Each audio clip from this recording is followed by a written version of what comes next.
Hey everybody, and welcome back to the Swift Team Remote Work Cybersecurity Podcast. Very excited to have our guest today to talk about B2B Demand Generation. Kamil, would you like to introduce yourself?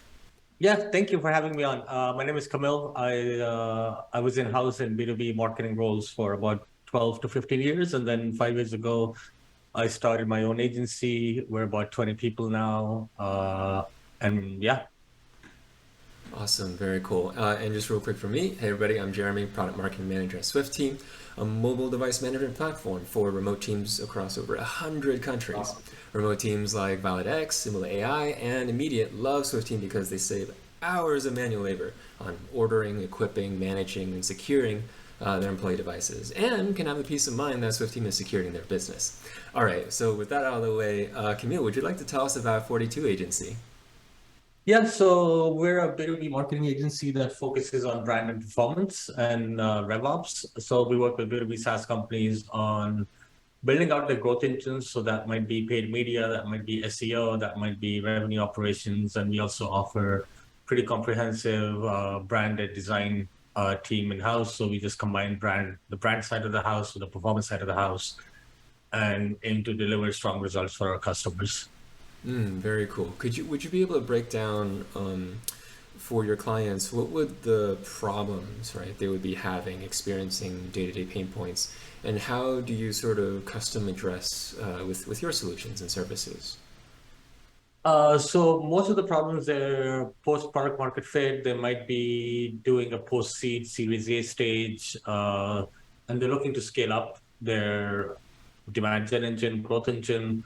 They don't have the expertise in house, so they do, but they don't have they have people in house, but they don't have the expertise in house, but they don't have the bandwidth to like really properly take care of that and scale it up. And they're looking for, because we work with a lot of B2B SaaS companies, we know what kind of works across the industry for different kind of verticals. We have proven playbooks, we have proven methodologies, and we have plus we blend data with RevOps and processes, with creative, with paid media, with SEO. So it's kind of a holistic approach to growth versus just doing AdWords or just doing XYZ.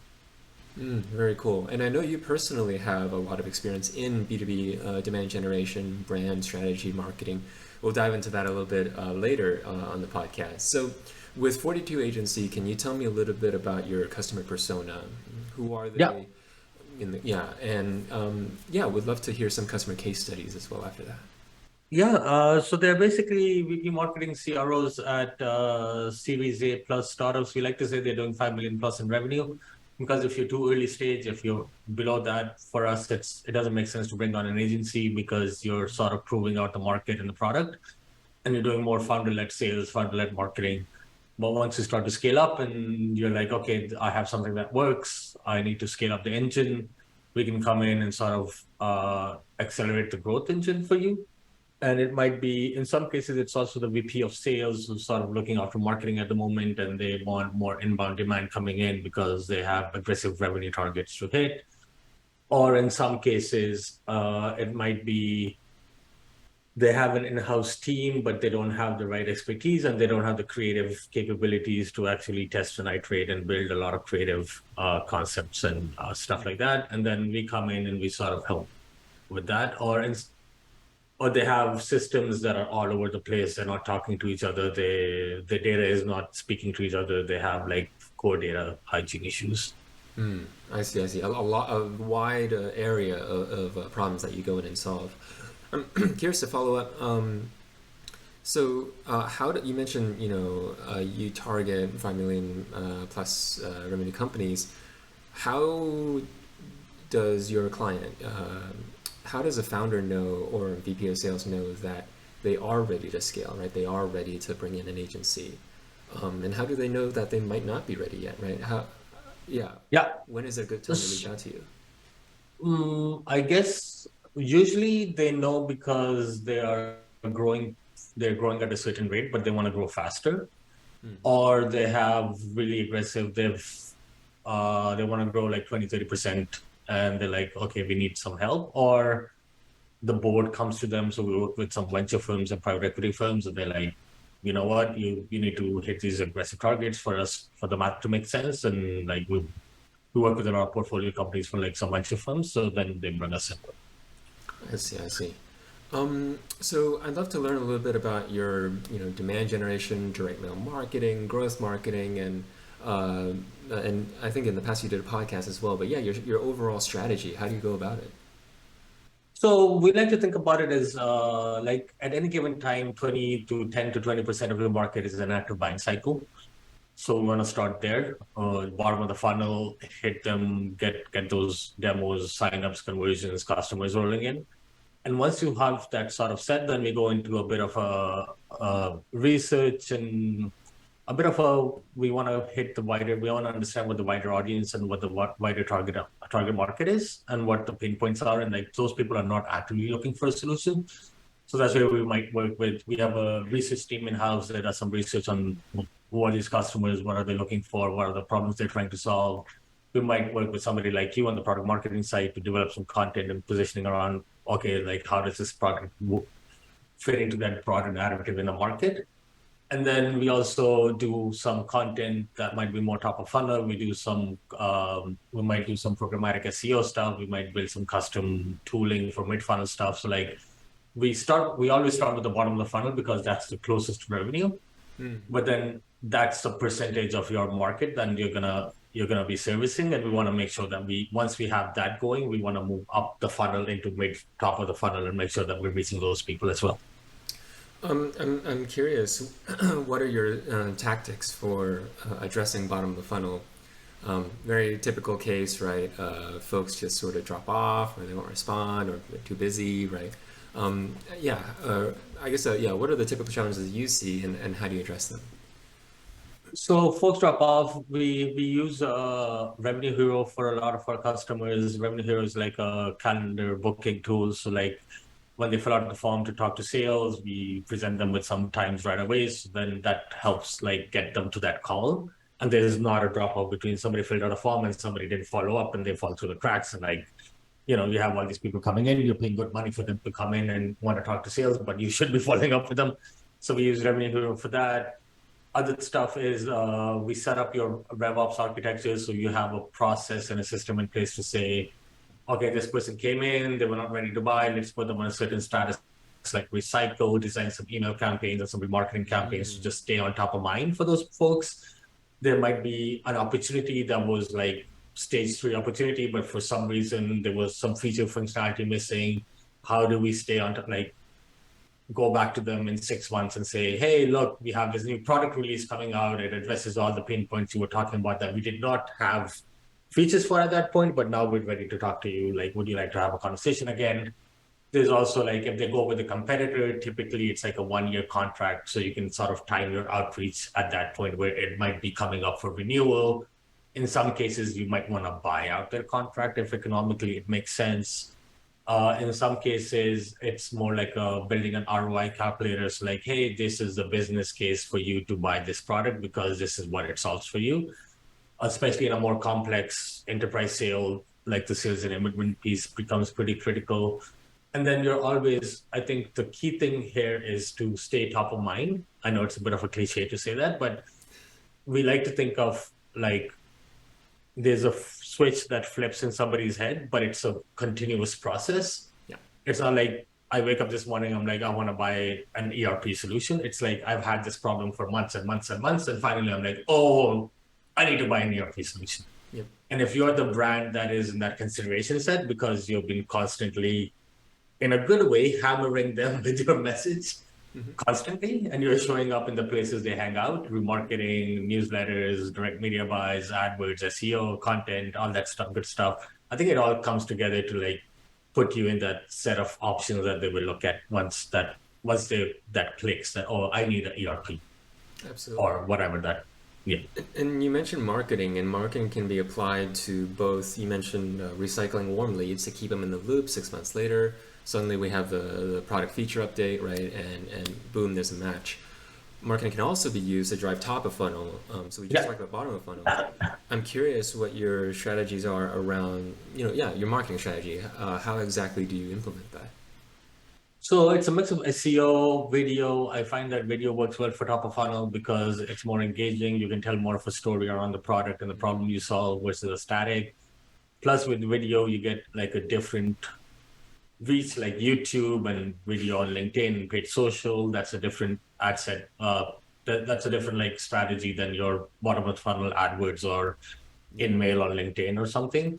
So, and video also gives you the opportunity to like remarket to those people because they might have watched 70% of video. They look like they're the right kind of people. You can send them, like, you can create sort of a sequence of like they watch 70% of the video, show them another video that's more closely tied to the product. Whereas the first video might be more problem solution, high level stuff. Yeah, yeah. There's also content. What like with SEO, we don't like to focus a lot on traffic and volume, but it's more about intent. So there might be, especially for enterprise products, right? There's not like what is marketing automation is not a good thing to focus on, but like how do I use marketing automation to solve this very specific problem? That's a good SEO strategy for us to pursue. Or like how to manage mobile devices for a remote team versus like what is mobile device management? Like that's too top of the funnel. That's somebody looking to learn what it is. And you might be able to get that, but like it's more, you have a better chance of converting them to like mobile device management for remote teams. Yeah, That's more hype specific. specific to your product and how you solve for your niche. So it's interesting. So and it makes a lot of sense what you're describing with video content and how yeah, it makes it easier for folks to enter the top of the funnel. Um, I'm curious. So to dive deeper into that, right? So are you have you seen any analytics on like do you use long form content, short form content? You already broke down right the sort of high level education versus specific education versus maybe something more technical or right as a second video. I'm curious how you break that down. So typically in terms of videos, not more than 60 seconds, sorry. And it could be a mix of me talking on the camera, just like I am with you, or it might be screen share of the product, which might be more bottom of funnel, mid funnel, more product marketing related. But the thing is, like, we have short attention spans. So, like, you have to keep it short and quick. You can't have, like, nobody's going to watch a 5 minute video Yeah, unless it's, like, really highly produced. But, like, 30 to 60 seconds is sort of what we find success with. very very cool. Very interesting. So I'm curious to switch gears a little bit here. So you mentioned that you have a 20-person team. Mhm. What's the makeup of the team? How is the team areas of ownership divided? Who does what? Yeah. So, we have operations. There's 4 people in operations. I'm going to say 6 people in design. 4 in demand. We call it the demand team, which is the campaign manager, strategist. 2 people in the sales team, including myself, and yeah, that's sort of how it's divided up. So there's like, and the and then we have a copywriter, uh, director of content who runs the content for 42 itself, and we have a research slash account manager who does like some customer research for us and also does account management. Wow. Yeah. So you all have like an entire sales and marketing department ready to Yeah, distribute to your clients coming in. yeah. Very very cool. So given this is for our cybersecurity and IT community, I'm curious. So where's your team located? Is it remote? It's all remote. So there's one, some in South America, some in Pakistan, and a couple of us in Canada. Mm-mm. And you're based in Ontario, Canada, right now as well, right? I'm in Vancouver. Yeah, I'm in Vancouver. Very yeah. very cool. So I'm curious. Why remote work? And is there something about sales and marketing that particularly caters to working with remote work? I think one, we bring a diversity of perspectives. The second, I think there's an enormous amount of talent that's not local to me. Yep. Some of the best people I work with are remote. Like our creative director is based out of Mexico, and she's brilliant at what she does. Her name is Alejandra. Our senior strategist Carlos is based out of Uruguay. He's got incredible experience. He worked at Oracle and NetSuite and all that, like Oh, wow. big enterprise companies. Our research team is based out of Mexico and Mexico City. She worked at Kantar. like some big agencies, and he's got incredible experience. Our team, and it's actually a funny story. My friend from high school, he used to run a factory for the last 20 years or so. And then like we started talking, and I'm like, I need an operations person. And like he had the right background, and like he was based in Pakistan, and I've known him for 20, 30 years. So like I brought him on as our head of operations, and then he helped me build out a team in Pakistan as well. It's also nice, like I'm originally from Pakistan, so it's like nice for me to be able to give back to that country in some way, shape, or form. And plus, like we're looking to expand into different geographies outside of North America, so that having that local presence in those countries, like India is a big tech market that we want to expand into. So like having somebody close to there who understands the local market helps as well. Very interesting. And I do know that you do a lot of volunteer work for the community in Pakistan. We'll get to that at the end. Um, so I'm curious specifically because I'm sure anybody who's done sales and working internationally, right, with clients and customers, that sometimes in addition to the talent, right, Mhm. you get hiring remotely. Um, it's nice having folks in different places when you do sales, whether it's hopping on a call Yeah, with people or even meeting in yeah, person, going to a conference. 100%. Yeah, Yeah. I'm curious if that's affected your business in any way. Yeah, we do. We get some decent inbound from the Middle East. So the team in Pakistan is able to sync up on the time zones much easier than like I would be able to. So that gives us the advantage that especially expanding to APAC and India and Middle East, then we have some people that are closer to those time zones than like me trying to wake up at 4 in the morning to take a call with them. Yep, yep, yep. Yeah. Yeah. Every little thing matters here and adds up and opens up more doors and opportunities. I absolutely agree. So I'm curious, working remotely has its benefits as you outlined, but also comes with its own risks and challenges. Yeah. Yeah. Um, Specifically, I'm curious if you as a business owner have any cybersecurity concerns or risks you keep tabs on, Yes. and how do you address them? Yes. We don't do a great job of addressing them right now, but we are in the process of like implementing a policy of like don't leave your laptop in public spaces without it being locked and like put a password on it. We're lucky that a lot of the work we do it's all stored on like Google Cloud or Drive or whatever. So like we don't have a lot of local stuff. But we're trying to be very cognizant of like there is a certain risk, and then we are looking at like how do we from a policy training point of view, how do we train our employees to take like basic precautions around security and like if your laptop gets stolen, what do you do? If your somebody steals your data, like make sure like you have updated OS and like all that stuff so that you don't get hacked and like don't open this fishy looking emails and don't click on links and that like very basic stuff. I think we're just like starting to have those conversations because we kind of like grew without plan. Like I didn't imagine myself running a company of 20 people. So like I'm trying to figure it out as I go, kind of a thing, very honestly. So like yeah, that's something like recently I'm like, okay, we should start thinking about these things because we haven't really thought about these things. Got it, got it, got it. Yeah, actually, that was very interesting that you mentioned, training for just leaving your laptop out in public, and you mentioned that like making sure you gotta have a password, right, and make sure your OS is updated. So for the audience, Swift Team does all of that for you. Save hours of work, and it does it systematically through software. So automated, you don't even have to do a policy or train or Yeah, have people keep it in mind. It's hard, right? Like people have to focus on the yeah, games. yeah, It's hard to take care of everything. So I'd love to switch gears again. So you're the owner of and founder of 42 yeah. Agency, right? I'm curious what your origin story is. How did you found the company and why? I always wanted to start a company. I've tried 4 times.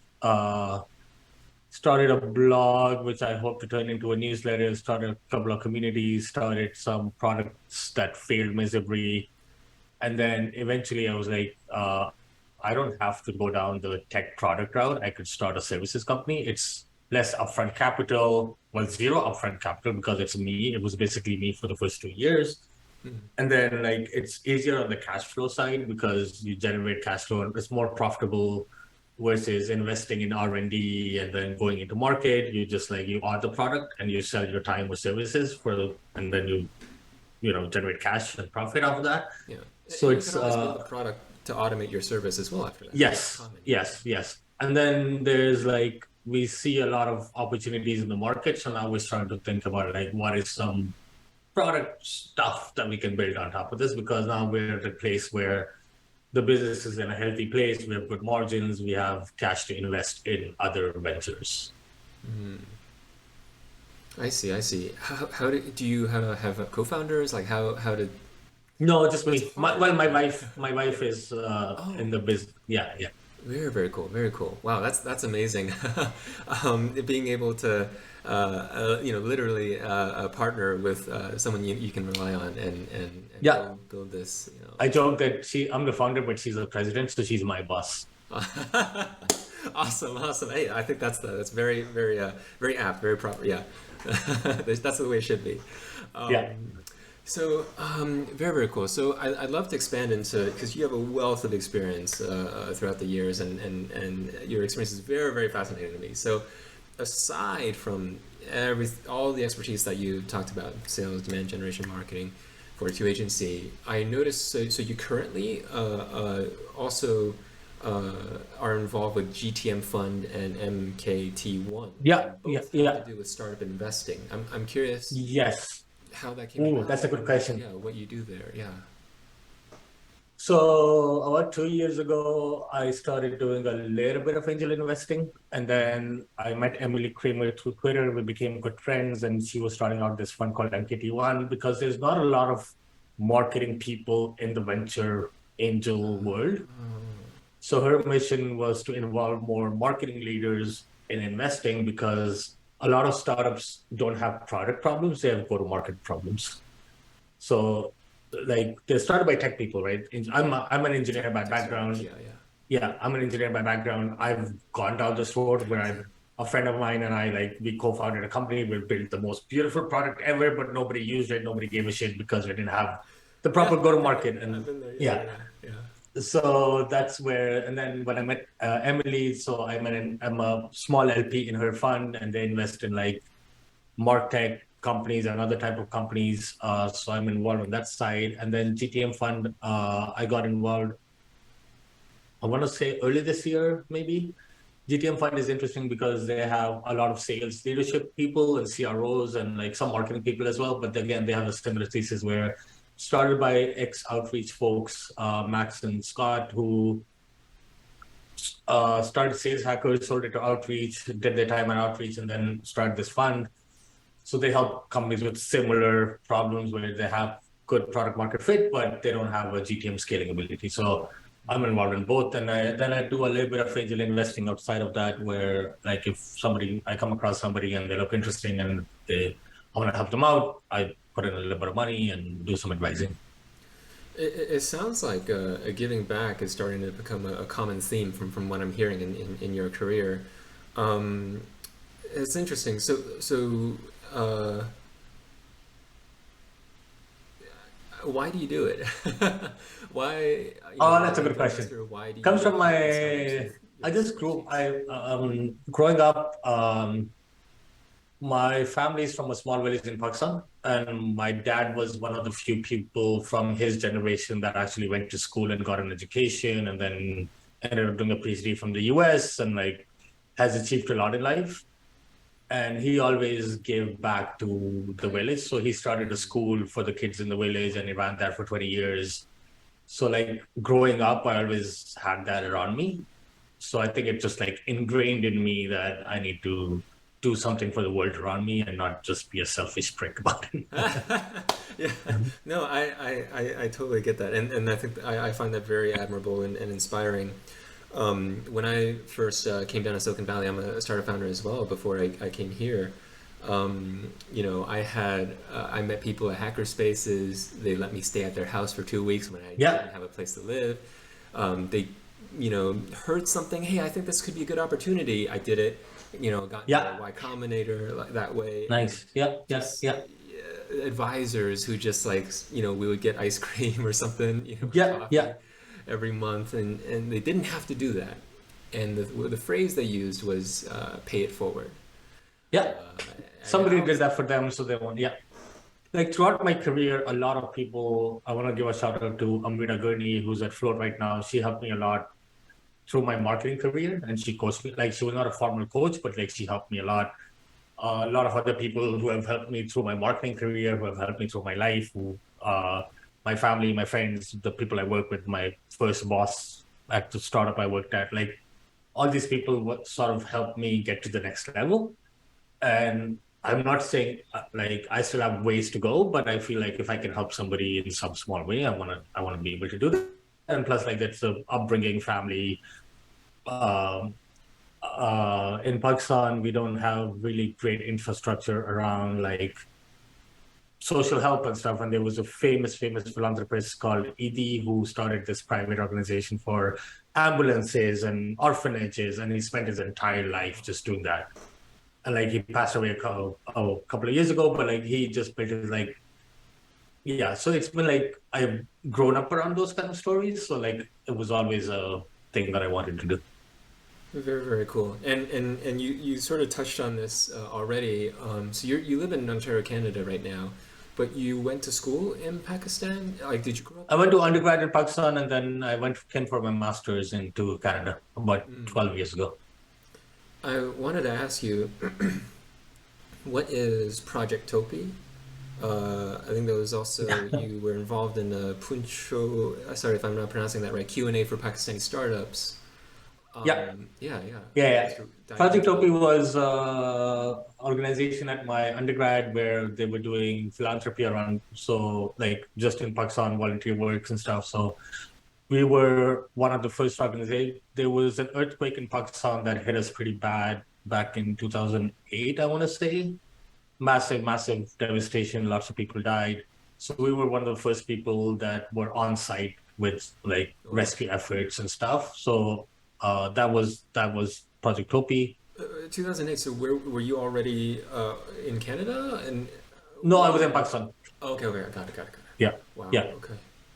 So we spent like 4 days at the earthquake site, just helping people with like basic water, food, clothes.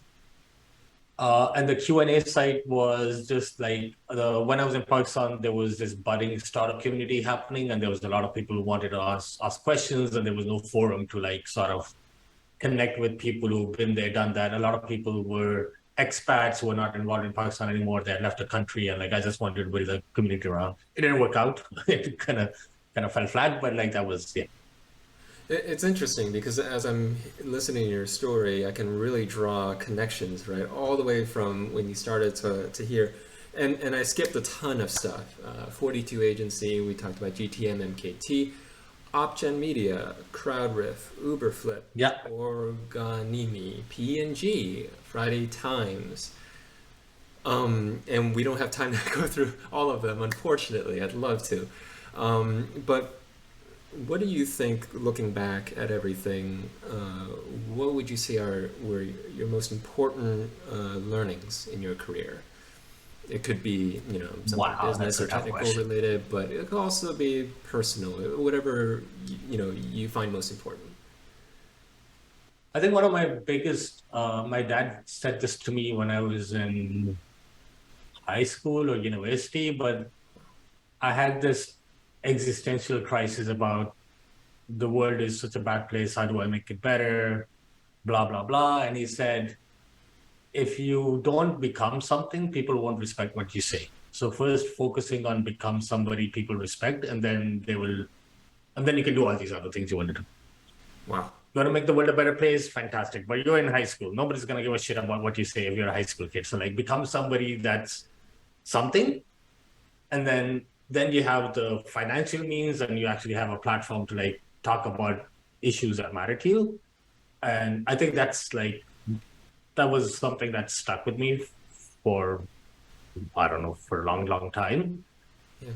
And I think there's also I am my this is probably but um I just like my dad was a socialist communist growing up, so I was like I have a lot of that influence from him about like there's people less fortunate who are born into bad circumstances, Yep, yep, the and like how principles. do you, yeah, like you were born in the wrong, it's a lottery of birth, like you were born in the wrong family at the wrong time and you don't have the same opportunities as somebody else has, and how do you level the playing ground for those people? Wow, that's incredible, and I'm kind of speechless because it's very wise. Those words, what your father said. It's incredible that out of your career, it was that moment that stood out to you. That's amazing. And again, I can sort of see a fuller picture now, right? Of wow, like the docs, I can really connect the dots, and I think our audience can really, right? Giving back to the community, where that comes from, the growing up in Pakistan, and the culture, the community culture, what throughout working with startups, investing in startups now, having your own startup, helping startups. Wow. So yeah, that was incredible. So Thank you. I guess I'm sad. That's sort of the end of our journey here. But contacts. Who should reach out to you, and what's the best way to reach you? I'm very active on Twitter. I'm very active on LinkedIn. You can always email me, Kamil at 42.agency.com, sorry. And we run this newsletter called 42slash.com. If you're into B2B marketing, would love to have you as a subscriber. Got it. And the website one more time. 42agency.com. Got it. And yeah, and I'll do a shameless plug here too. So hey, folks in the audience, do you manage a remote team? Sign up for free and start managing devices today at swifteam.com, swifteam.com. And special promotion for podcast listeners, that's you. If you like Swift Team and want to manage up to 100 employees, let us know. Let us know you came from the podcast, and we'll give you 20% off of the upgrade. So thank you so much, Camille, for coming on the podcast, for sharing your wealth of knowledge and experience and expertise in B2B demand generation, sales, and marketing, for sharing your journey, and also sharing who you are, where you came from. I think it's important, the technical knowledge is important, but it's also, I feel it's important for folks to know where people came from, what makes them who they are. Yeah. So thank you so much for sharing your wisdom with Thank us, you. Camille. Thank you. Okay. It was a pleasure.